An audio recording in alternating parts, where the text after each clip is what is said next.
Fou furieux. Maître Fou est comme tout le monde maintenant. Il ne doit rien savoir des Miraculous, de mon identité secrète ou de vous, les Kwami. Donc Marinette va pouvoir voir Maître Fou. Et je trouve ça bien, sauf que ça a lieu beaucoup trop tôt dans la saison. Il a même pas eu le temps de dire au revoir que déjà... Coucou Fou, comment tu vas? Mais c'est vrai que je comprends pourquoi l'événement qui est lié à ce retour a lieu dans cet épisode. C'est logique. Mais ça n'empêche pas que le retour de Fou fait très rapide. J'étais bien plus que son Kwami, j'étais aussi son ami. Il me manque tellement. En vrai, je pense qu'on peut avoir un peu de peine pour Wise, hein. Je le trouve vraiment touchant. Bon, bah apparemment ils veulent tous venir. La technique du petit plague marche bien. Est-ce que l'un de vous serait d'accord pour rester ici? La petite n'a pas tort. Et si un akumatisé ou un senti-monstre débarque, je le sens pas votre truc. Allez-y, moi je monte la garde. Alors, je ne comprends sincèrement pas ce choix. Bark est le Kwami du chien. Il est censé être fidèle. Surtout à Maître Fou. Dans son rôle, j'aurais plutôt vu quelqu'un comme Sas par exemple. Donc si vous avez une explication, franchement, je la prends. Parce que pour moi, c'était le pire Kwami à faire rester. Voilà un nouveau personnage de la saison avec lequel j'ai beaucoup de mal. Mais on y reviendra après. Tu te rappelles de cette jeune fille? C'est elle qui t'a trouvé après ton accident de pédalo. L'accident qui t'a fait perdre la mémoire. Ok, mais non. Fou était conscient en haut de l'immeuble et il a vu Ladybug. Donc quitte à dire que Marinette l'a trouvé, essayez de trouver une excuse un peu logique, surtout que du pédalo en haut d'un immeuble, c'est compliqué. Mais quand je pense à vous, j'ai cette image qui me vient. Bon, je ne vais pas parler du secret de Marinette parce qu'elle va dire « Oh, c'est une peluche !» Et ça passe comme explication. Par contre, je ne peux pas m'empêcher de me dire que Marianne connaît le secret de Marinette. Car non seulement elle a inventé l'excuse du pédalo, mais en plus, elle a sûrement déjà vu des Kwami. Donc voilà, sachez-le, Marianne connaît l'identité de Ladybug. C'est théoriquement la seule qui le savait avant qu'Aya le découvre. Ça, c'est une bonne entrée en scène. Et maintenant, faisons une analyse de plan. On a la surprise et le mouvement de recul de Marinette, tandis qu'on découvre le nouveau venu avec un travelling vertical. Ça a pour effet de le mettre en valeur, et c'est une bonne chose. C'était l'analyse de plan. C'est Grand Maître Suhan! C'est lui le gardien céleste de la Miracle Box! Alors, je vais aller vite, mais en gros, c'est lui qui avait la garde de la Miracle Box avant Maître Fou. Autrement dit, s'il n'avait pas eu toutes ces règles débiles et qu'il n'avait pas obligé Maître Fou à veiller la Miracle Box, on n'aurait pas plein de petits papillons maléfiques qui akumatisent tout Paris. Bravo mon gars. Comment m'avez-vous trouvé? Les bâtons des gardiens ont une boussole qui leur permet de ne jamais perdre la trace des boîtes. D'accord. Dans ce cas-là, pourquoi tu as mis plus de 10 épisodes à la trouver? Si encore on l'avait vu en arrière-plan dans d'autres épisodes de la saison 4, je n'aurais rien dit. Sauf que clairement, ce n'était pas le cas. Donc la boussole, elle sert pas à grand chose. Et pour ceux qui vont me dire qu'il est venu à pied, je suis quasiment sûr qu'il y a beaucoup trop de temps entre le moment où il est réapparu et le moment où il arrive dans l'épisode. Tu n'es pas une vraie gardienne, il s'agit d'une anomalie. C'est du le dit. Du coup, je considère qu'elle l'est grâce à Maître Fou. Il a perdu des Miraculous par-dessus le marché. Attendez, Fou, il n'était pas allé au Tibet pour tout raconter, justement? J'ai raté un événement? Au moins 2 bijoux perdus et plaques dans la nature. La fin des dinosaures, des dragons, ça ne vous inquiète pas plus que ça. Sincèrement, non. On aurait eu du mal à se développer avec eux dans le coin. Nous avons déjà perdu assez de temps. Mène-moi à Chat Noir, jeune. Ou alors, on va juste l'appeler? Vous n'êtes pas obligé d'envoyer une colombe pour communiquer? Nous sommes pas sortis de l'auberge, messire. Alors, j'aime cette blague, même si elle est un peu facile à faire, mais parce qu'elle a un bon rythme. Et ça, je prends. Vous allez me remettre vos Miraculous sur le champ. Bon, je vais vous avouer un truc.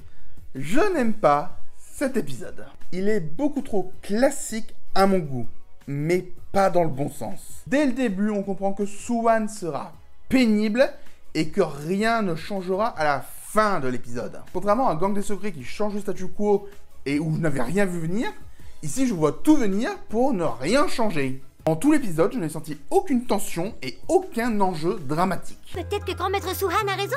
Maître Fou aurait pu se tromper. Peut-être que c'est pour ça que nous n'arrivons pas à vaincre Papillon. Et c'est vraiment dommage que l'épisode soit plat, parce qu'on a une bonne idée là. Mais elle sort un peu de nulle part. Ladybug a toujours été optimiste, parce qu'elle a toujours réussi à défaire les vilains. Pourquoi elle douterait là? Écoute, si je dois rendre mon Miraculous, très bien, je le ferai. Mais seulement si tu me le demandes. Pour moi, la seule gardienne, c'est toi. Par contre, là, on voit bien que Chat Noir a confiance en Ladybug. Et en ce début de saison, c'est une bonne chose. Nous sommes formés spécialement pour maîtriser les porteurs de Miraculous hors de contrôle comme vous. Est-ce que tu veux pas t'attaquer directement à Papillombre? Ce serait plus efficace. Prenez garde à défier les nuages, on finit par récolter le tonnerre. Et à être en colère sans raison, on invoque les papillons. La colère est mienne, mais je ne suis pas ma colère. La colère est mienne, mais je ne suis pas ma colère. Est-ce qu'on pourrait pas apprendre ça à tout Paris? Ça serait vachement pratique. Où croyez-vous aller comme ça? Vous allez présenter vos excuses à ma compagne et me rendre ma canne immédiatement, coquin. Eh bien bravo, c'est ton premier épisode et tu fous déjà bien la merde. Bref, un point coupable, vous connaissez la chanson. Fou furieux, rapporte-moi cette boîte. Vous savez, je n'aime pas quand le nom de l'acclimatisé est un jeu de mots qui n'a aucun rapport avec son pouvoir. Ici, le jeu de mots, c'est juste parce que le personnage s'appelle Fou, donc Fou Furieux. Furieux pourquoi? Il est juste en colère. Et le problème sous-jacent, c'est que du coup, je ne suis pas convaincu par le pouvoir. À ce stade-là de l'écriture de Ladybug, je me suis dit une chose. C'est vraiment frustrant d'écrire quand tu as l'impression de n'avoir rien à dire. Sérieusement, ils sont en train de se battre pour la Miracle Box alors qu'il y a un acclimatisé. Revoyez vos priorités. Et surtout, je n'aime pas le football. Vous sentez l'ennui qui me gagne ?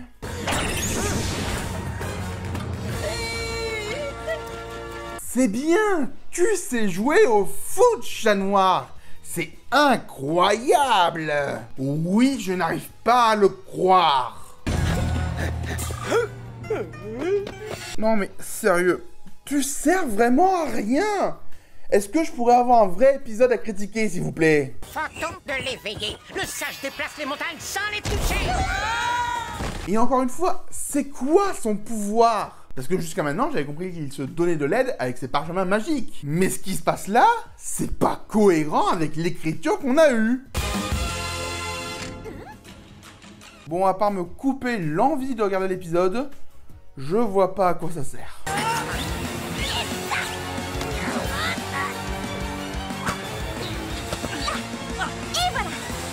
Gagné, coléoptère stupide. Tu nous as tous bloqués. Je ne peux pas vous battre, mais vous ne pouvez pas me battre non plus. On va parler d'échecs, pas de l'épisode, mais du jeu de société. La situation actuelle s'appelle un pacte. Et franchement, j'adorerais vous en parler parce que c'est plus intéressant que l'épisode.